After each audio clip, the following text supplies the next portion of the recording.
ফেরাউনের প্রশ্ন, হে মুসা, তোমার রবকে?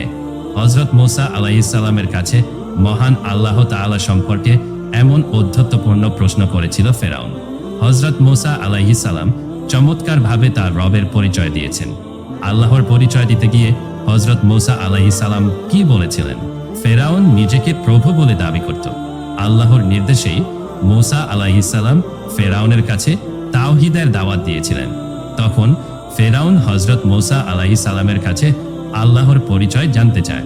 কে তোমাদের পালনকর্তা? ফেরাউনের প্রশ্ন শুনে হযরত মুসা আলাইহিস সালাম আল্লাহর পরিচয় তুলে ধরেন। ফেরাউনের প্রশ্ন ও মুসা আলাইহিস সালামের উত্তর আল্লাহ তাআলা কোরআনুল কারিমে এভাবে উপস্থাপন করেন।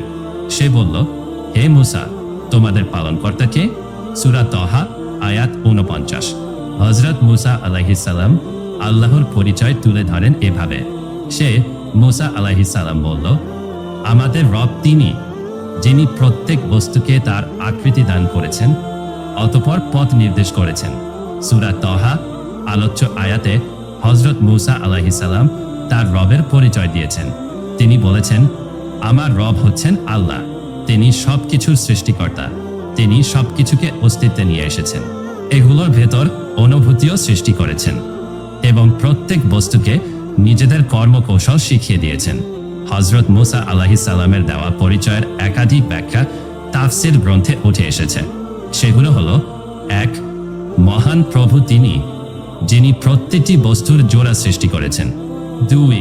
মহান প্রভু তিনি, যিনি মানুষকে মানুষের আকৃতিতে বানিয়েছেন, গাধাকে গাধা আর ছাগলকে ছাগলের আকৃতিতে সৃষ্টি করেছেন। ৩. মহান প্রভু তিনি, যিনি প্রতিটি বস্তুর জন্য সুনির্দিষ্ট আকৃতি দিয়েছেন, ক্ষেত্রেও একটিকে মতো করেননি। ৬.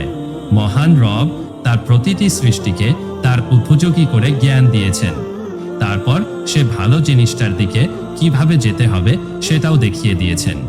৭. সর্বোপরি মহান প্রভু তার প্রতিটি সৃষ্টির জন্যই তাকদীর নির্ধারণ করেছেন, তারপর সেটাকে সে তাকদীরের দিকে চলার জন্য পথ দেখান।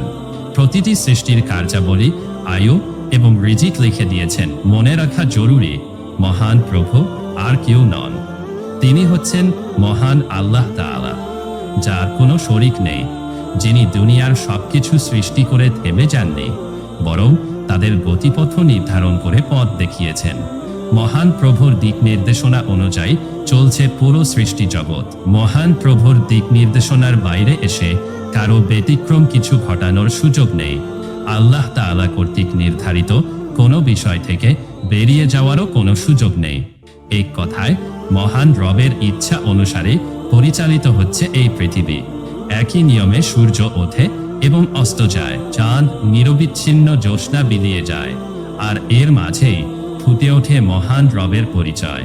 কতই না মহান আমাদের রব!